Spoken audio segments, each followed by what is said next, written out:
Bien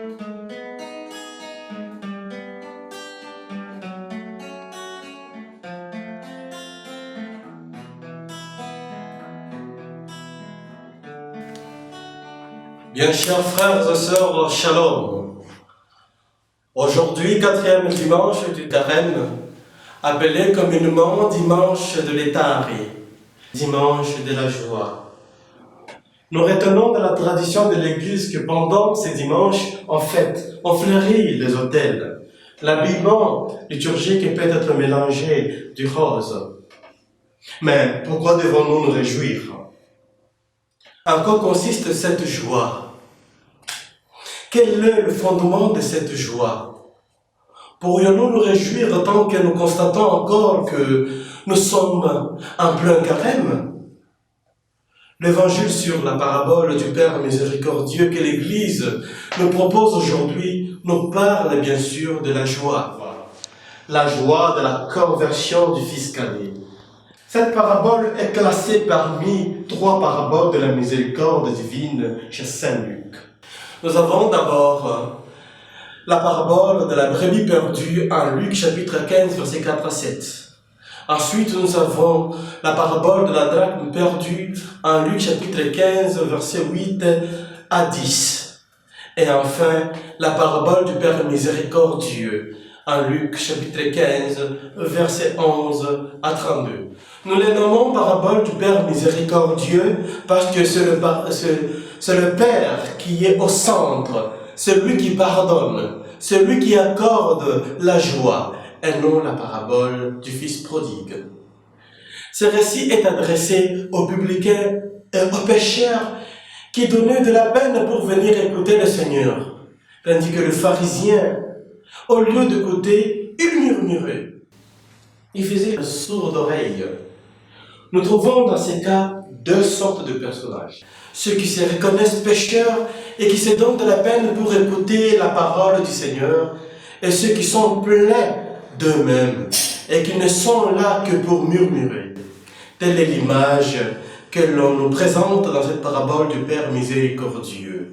Il s'agit d'un père qui a 2 fils. Le fils cadet, on se demande, même à propos de ce fils cadet, de quel droit, avant même la mort de son père, il demande déjà son héritage. Et le père le lui accorde, ce qui prouve la bonté de ses pères. Le fils cadet prit son héritage et s'en alla loin de la maison de son père.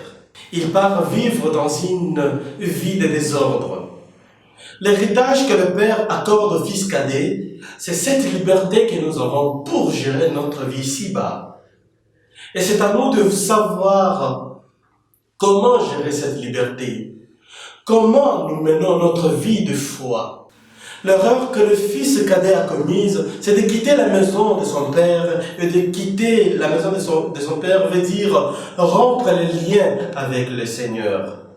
Ne pas être dans l'intimité avec le Seigneur. Ce qui nous éloigne de Dieu, c'est le péché. D'où il faut faire un recul, faire un examen de conscience comme ce fils cadet. Il rentre en lui-même, il pense à son père, il voit la maison de son père. À nous aussi de nous examiner à combien de fois nous ne sommes pas dans l'intimité avec le Seigneur. Entrons au fond de nos cœurs et implorons sa miséricorde. Notre Dieu est plein de miséricorde et de tendresse, lent à la colère, plein d'amour. Oui, comme ce fils cadet, allons vers le Père, disons Père, je péchais contre toi. La conversion d'un pécheur, c'est la joie au ciel. Cette image de la fête que l'on évoque dans la parabole est un appel à la réjouissance. Nous devons nous réjouir quand un de nos frères ou une de nos sœurs s'est converti. La joie du converti doit être une joie communautaire. Elle doit être une joie partagée. Il est certain de savoir que lorsque nous péchons, nous blessons la communauté. Nos péchés blessent le ciel.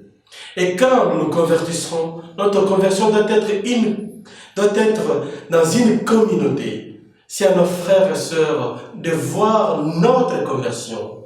La joie doit être partagée au ciel comme sur la terre. Voilà, le Fils qui était mort a retrouvé la vie. Lui qui était loin de la maison du Père a réintégré sa demeure. Comme nous dit les Écritures, le Père dit à ses serviteurs, « Vite, apportez la plus belle robe et l'en revêtez, comme au baptême. On nous habille un habit blanc, signe de purification. On est devenu homme nouveau. Mettez-lui un anneau au doigt, signe de l'alliance et d'amour, et des chaussures aux pieds pour une marche nouvelle dans notre vie de chrétiens. Amenez les veaux gras, tuez-le, mangeons et festoyons, car mon fils que voilà était mort, il est revenu à la vie. Il était perdu et il est retrouvé, et ils se mirent à festoyer. La joie du Père est communicative. Le Père, dans son amour, sort et invite le Fils aîné d'entrer et de venir partager la joie du retour de son frère. Mais le Fils aîné, à son tour, il méconnut l'amour de son Père. Un rebondissement de la situation. Il s'est mis alors en colère et il refusait d'entrer. Son père sortit, l'a pris d'entrer et de festoyer. Le fils aîné présenta son mécontentement. La réponse du père au fils aîné est très significative. Mon enfant, toi, tu es toujours avec moi. Tout ce qui est à moi est à toi. Cela s'applique au bien que le Père partage avec le Fils, mais que le Fils est appelé aussi à partager avec les autres. Le Fils aîné, récepteur d'amour, est invité à être aussi transmetteur de l'amour du Père. Le Fils aîné est resté dans le droit chemin, mais il n'a pas rencontré profondément son Père et mesuré l'amour que son Père lui porte. Il n'a pas vu toute la joie que le retour du fils cadet procurait à son père.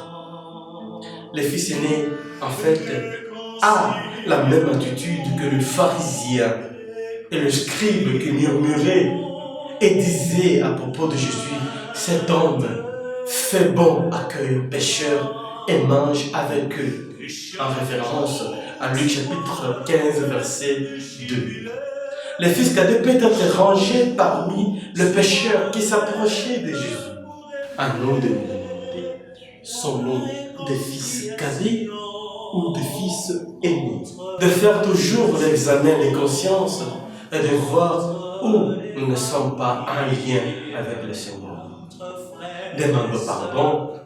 Invitation d'une part aussi au sacrement de réconciliation, un des sacrements qui est négligé. Le fils aîné vit dans l'intimité du Père, bien sûr, mais il ne reconnaît pas son amour. Dieu aime tout le monde, le pécheur comme le bon, mais il nous invite, nous tous, à être dans son intimité, de vivre dans son amour. Que cette parole, chers frères et sœurs, nous apporte fruit et nous aide. Amen.